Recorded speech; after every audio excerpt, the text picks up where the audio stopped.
laisser présenter vos entreprises respectives. C'est ce qu'il y a de mieux, je pense. Lulu Baumira, est-ce que vous pouvez nous présenter votre société en quelques mots? Avec plaisir. Bonsoir à tous déjà. Valtech est donc un groupe d'un millier de personnes réparties dans 8 pays. Valtech est historiquement une société qui est une SS2I, donc qui fait du service aux entreprises liées aux prestations informatiques. Ce qui est intéressant et ce qui est en train de se passer dans le groupe Valtech, Françoise parlait de transformation, mais aussi nous en pleine transformation, puisqu'on est en train d'amener ce groupe vers un positionnement novateur, qui est le positionnement d'un groupe basé sur le marketing digital. Donc en fait, d'une certaine manière, la conjonction entre ce fondement historique qui est la SS2I et la partie agence web qu'on est en train de développer très fortement. Donc aujourd'hui 1000 personnes, 1000 pays, une entreprise qui recrute énormément, puisque cette transformation est un vrai projet de croissance. On a fait en France cette année, depuis le mois de mars, à peu près 60 recrutements. L'année prochaine, il y a une centaine de recrutements qui est prévu pour la France. Donc c'est une entreprise qui est parfaitement dans le cadre de la cible de cette conférence. Deux mots pour le résumé, marketing digital, tout ce qui est réseaux sociaux, Facebook, Twitter, le marketing mobile, etc. Oui, alors en fait l'idée c'est que le marketing, vous connaissez je pense un peu tout ce que c'est, on part de la conception du produit jusqu'à sa vente et à sa promotion, et le web, en fait le web mais aussi le mobile, mais aussi l'iPad, mais aussi en fait beaucoup de ces nouveaux devices sont transformés profondément en marketing, et le marketing digital c'est vraiment cette alliance entre les deux mots. Eve Nicolas, vous pouvez décrire Altaïd en quelques mots? Bonsoir. Donc Altaïd, nous sommes un cabinet de recrutement spécialisé dans le secteur high-tech technologique et nous accompagnons surtout des startups de ce secteur-là. Donc ça c'est à peu près 70% de nos clients aujourd'hui, on existe depuis 10 ans. On travaille aussi pour des grands comptes. On appelle à nous vraiment pour la connaissance du web, notamment pour trouver le patron d'une BU social media ou d'un site e-commerce. Donc, ce qui est intéressant dans le profil, justement, c'est que vous-même, Eve, vous êtes plutôt en amont, c'est-à-dire que vous êtes un cabinet de recrutement, donc vous voyez beaucoup de candidats, beaucoup de fonctions, et vous, Lubomira, vous êtes dans une start-up, donc vous recrutez pour vos besoins propres, mais vous pouvez avoir une vision très précise des besoins qui sont ceux de votre entreprise. Vous pouvez peut-être d'ailleurs nous dire quels sont actuellement, je vais commencer par vous, Eve, les profils, les secteurs, les métiers qui ont vent en poupe actuellement au niveau du recrutement dans les domaines de l'Internet. Oui. Oui, bien sûr. Alors, là, le marché a beaucoup repris, on va dire, sur différents types de métiers. Les secteurs porteurs dans le web, ça reste le e-commerce, bien sûr, qui affiche une croissance à 2 chiffres maintenant. Je ne sais pas si on vous entend bien dans le son. Vous m'entendez bien, oui. Ça va? Voilà, donc le e-commerce. Ce dont on parlait à l'instant, le social gaming, c'est vrai que c'est aussi un secteur qui est de plus en plus porteur. Tout le domaine des agences ou des sociétés de services, des structures dans le marketing digital ou les services mobiles. Ça, on voit de plus en plus des agences qui se créent pour développer des applications sur iPhone, iPad, Facebook, etc. Donc voilà, l'édition logicielle est toujours aussi recrute encore, et moins visible peut-être, en tout cas Une question stratégique peut-être pour les candidats. Est-ce qu'on a intérêt à se spécialiser sur un secteur très porteur comme tout ce qui est univers Apple, mais qui risque d'être moins en demande dans quelques années, ou garder un profil généraliste moins, bon, je délire, mais on ne sait jamais, ou au contraire garder un profil généraliste pour pouvoir se retourner au cas où un engouement sur tel ou tel produit ou telle marque vienne à s'affaiblir? Est-ce qu'il vaut être pointu et très cher, très bien rémunéré aujourd'hui, ou moins en demande, moins rémunéré aujourd'hui, mais avoir une sécurité du job à long terme? Ça, je pense que c'est vrai pour tous les secteurs et tous les métiers. C'est-à-dire qu'évidemment, quand on a une expertise, c'est intéressant de la conserver, bien sûr, et de la développer. Après, si vous êtes développeur iPhone, par exemple, félicitations, bravo, vous avez gagné beaucoup d'argent et vous avez fait du travail, et je pense encore pour longtemps. D'accord. Au niveau de votre entreprise, quels sont les secteurs, les profils, les métiers qui ont le vent en poupe actuellement, Lubomira? Alors, ce que je disais un peu, c'est que fondamentalement, Valtech est une société hybride qui regroupe beaucoup de métiers, beaucoup de compétences différentes. Donc, ça va des profils très techniques, comme les développeurs, comme aussi développeurs généralistes, mais aussi des développeurs très techniques, très métiers, comme sur la mobilité. On a des chefs de projet, on a des architectes, on a du côté plutôt conseil en marketing. On a des profils qui sont des community managers qui donc écoutent les conversations en ligne des différentes C'est sur les forums, hein, les gens qui discutent sur les forums, il y a des responsables de marque qui vont parler au nom de la marque pour répondre aux internautes. Exactement, on a aussi des créatifs, des gens qui sont là pour faire des interfaces web séduisantes et incroyables. On a des ergonomes, on a toute une galaxie de métiers qui recrutent, je dirais, assez également en fait, parce que sur un projet digital, de marketing digital, on a de bout en bout du conseil jusqu'à l'implémentation, jusqu'à l'optimisation de cette plateforme, par exemple de e-commerce. On a beaucoup d'intervenants qui interagissent de manière en mode projet.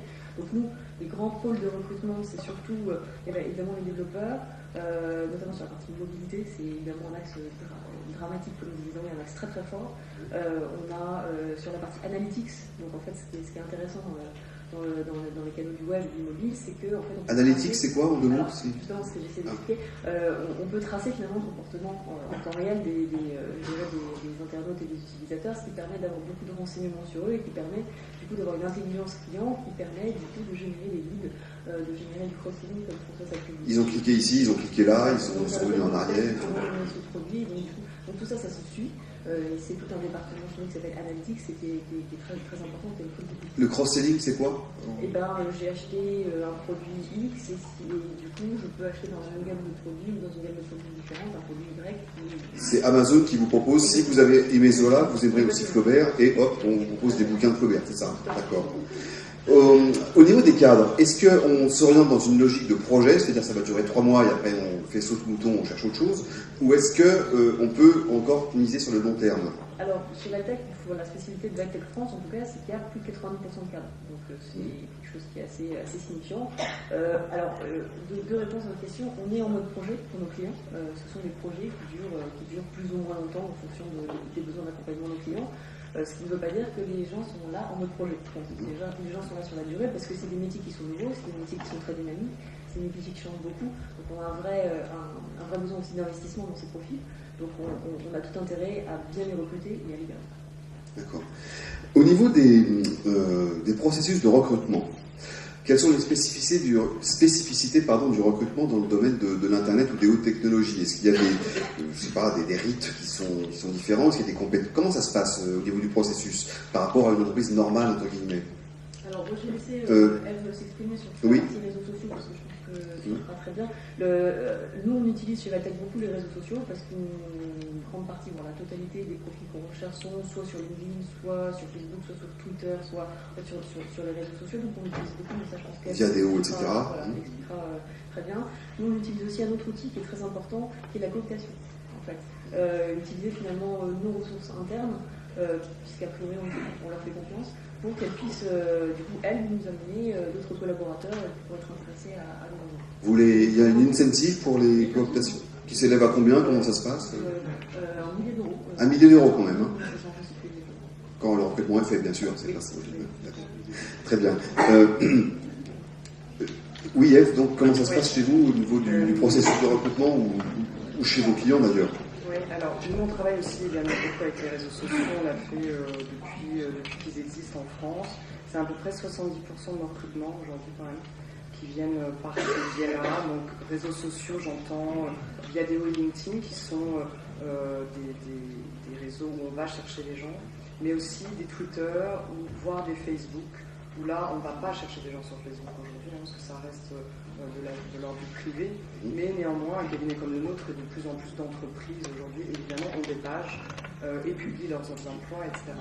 Donc ça c'est en termes de communication plutôt un vecteur de plus en plus fort. Twitter également.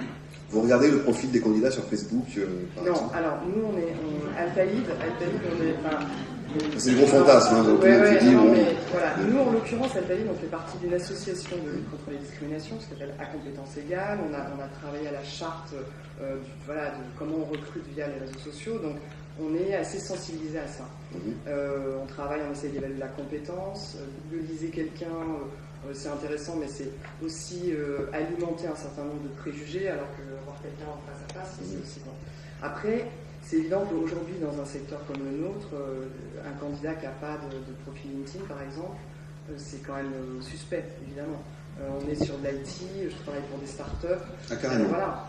Ouais, bien il sûr. faut y être, ne serait-ce que parce que ne pas y être. Si on est un cadre aujourd'hui et qu'on cherche un travail, il faut avoir un profil LinkedIn en anglais. Non, c'est intéressant, oui. Oui, enfin ça, voilà, c'est mon avis. ça vaut ce que ça vaut. Mais en tout cas, Même plat, même banal, on y est, voilà, on joue le jeu.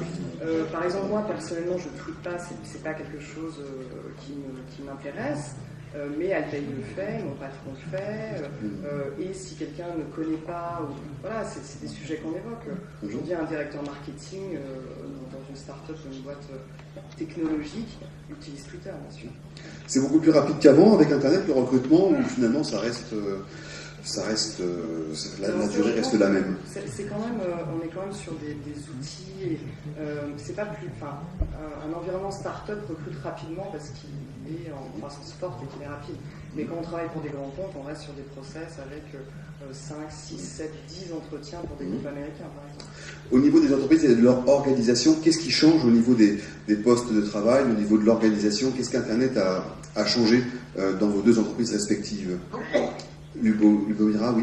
Alors, ça a changé beaucoup de choses, c'est-à-dire que notamment l'irruption des réseaux internes d'entreprise, des réseaux sociaux d'entreprise, je pense que vous en avez tous entendu un peu parler, change à la fois la relation des uns et des autres, une forme d'aplatissement aussi, en fait, des cycles hiérarchiques. D'une certaine manière, aujourd'hui, avec les réseaux sociaux internes ou l'intranet de l'entreprise, je peux finalement pinguer, je peux m'adresser à mon patron, le patron peut s'adresser à des gens auxquels peut-être il ne se serait pas adressé auparavant. Donc il y a cette espèce d'écrasement de la hiérarchie, une espèce de diffusion du savoir de l'entreprise qui est vraiment basée et rythmée à travers les outils de réseaux sociaux et d'intranet. Donc ça, c'est quelque chose qui est très important, une collaboration globale. Ça, il y a beaucoup d'entreprises justement sur ce domaine, sur comment intégrer finalement les réseaux sociaux qu'on utilise peut-être plus d'un point de vue personnel au sein même de l'entreprise. La deuxième chose que ça change aussi, c'est la relation finalement au travail elle-même. C'est-à-dire que, bon, alors on a deux types de profils nous, chez la tech. On a des profils qui sont plutôt ce qu'on appelle en régie, mais qui sont plutôt chez les clients, qui sont basés chez les clients et travaillent de chez eux. On a des profils qui sont en mode projet, et ces profils-là sont du coup d'une certaine manière plus libres, et avec les outils qu'on peut avoir en termes d'accès Internet, d'accès au réseau de l'entreprise, d'accès à l'intranet, on peut avoir accès finalement à toutes ces choses-là, y compris chez soi, et du coup ça crée un début de changement dans le rapport à l'organisation. Merci. Très bien. Chez vous, Eve? Oui, moi je suis complètement d'accord. Je pense que les sphères privées, professionnelles se mixent de plus en plus. Aujourd'hui, on est avec tous les outils mobiles, on travaille en tout temps. Le web social est de plus en plus répandu dans l'organisation. Donc il y a des Facebook internes, enfin des vidéos internes. Oui, c'est ça. Un éditeur comme Blue Kiwi Software, une start-up française, par exemple, qui développe un outil comme ça, un web social dédié aux grands groupes, qui effectivement mixe les rapports, rapproche les gens et permettent idéalement à certains talents de se découvrir indépendamment du travail, de la tâche, quoi. Donc, ça change beaucoup de choses. Hein. Alors, vous avez parlé d'écrasement des lignes hiérarchiques, wow, super, je vais pouvoir envoyer un mail direct à mon patron, ou alors de réseaux sociaux internes. Mais quand même, est-ce qu'il ne faut pas être prudent avec ces outils, et quelles sont les erreurs à ne pas faire quand on les utilise?